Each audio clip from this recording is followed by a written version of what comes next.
একটা ভাত রান্নার টেকনিক শিখাই। গ্যাস অনেকটাই সাশ্রয়ী হয় এইভাবে যদি আপনি রান্না করি। এরপরে যে দেখেন আমি ভাতটা যখন উতরাইছে আর কি, পানিগুলো মানে ভাতগুলো উতরাইছে, তখন আমি কী করছি, এটাতে সাথে সাথে নামাই ফেলি, ঢাকনা দিয়ে রেখেছি। ঢাকনা দিয়ে রাখি, এরপর আমি আমার বাকি যে রান্নাগুলো ওইগুলো শেষ করি। এরপরে এটাকে কী করবো, চুলার উপরে রাখবো, রাখি চুলাটা ধরাই দিয়ে এক উত্রানি দিব, দেওয়ার পর আমি ভাতের মাড়গুলা গালি ফেলবো। সেম আপনারা চুলার উপরে রাখি যখন রান্না করেন সেম প্রসেস হবে, একটা ভাত নষ্ট হইব না।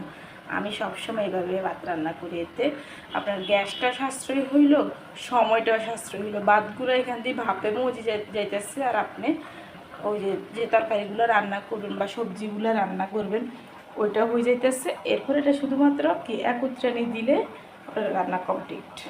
ট্রাই করে দেখতে পারেন।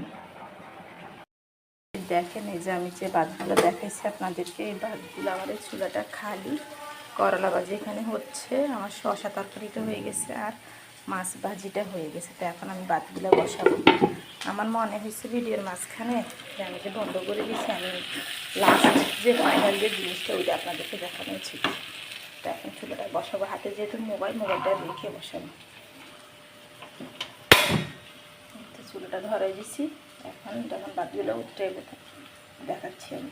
দেখেন অলরেডি আমার ভাতগুলো উঠে গেছে, দেখছেন, আপনাদেরকে দেখা এটা এই যে অলরেডি কুক। এখন হাতে মার গাড়ি ফেলবে, চুলা বন্ধ করে দিব। তো এখন এই যে এই ক্লিপ দুইটা আটকাই, তারপর ভাতগুলো মার গাড়বো, দেখাই।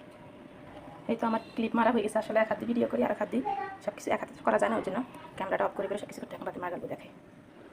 এই তো আমার ভাতের মার গালা হয়ে গেছে। এরপর আপনাদেরকে ভাতের যে পানিগুলো এগুলো সরে যাক, তারপর আপনাদেরকে দেখাবো ভাতগুলো কীরকম হয়েছে।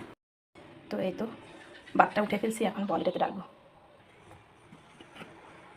দেখেন মাশাআল্লাহ, প্রত্যেকদিন এভাবে রান্না করি আমি, আপনাদের সাথে একটু শেয়ার করার জন্য আজকে দেখাইতেছি। তো ভাতগুলো ঢেলে ফেললাম, সবগুলো ঢালি নাই, যতটুক। আর বেজে দেখেন আমার ভাতটা ঝরঝরা, দেখেন, বুঝতে পারছেন? তো এভাবে ট্রাই করে দেখতে পারেন। গ্যাসটাও সাশ্রয় হইলো, সময়টাও সাশ্রয় হইলো। যার প্রত্যেকদিন রান্না করি, আজকে মনে হইলো যে আপনাদের সাথে একটু শেয়ার করি ব্যাপারটা। সব সময় তো রান্নার ভিডিও দিই। এই যে দেখেন ভাতটা কিন্তু প্রপারলি কুক হয়েছে, দেখছেন? তো আর কি, সবাই ভালো থাকবেন, আল্লাহ হাফেজ।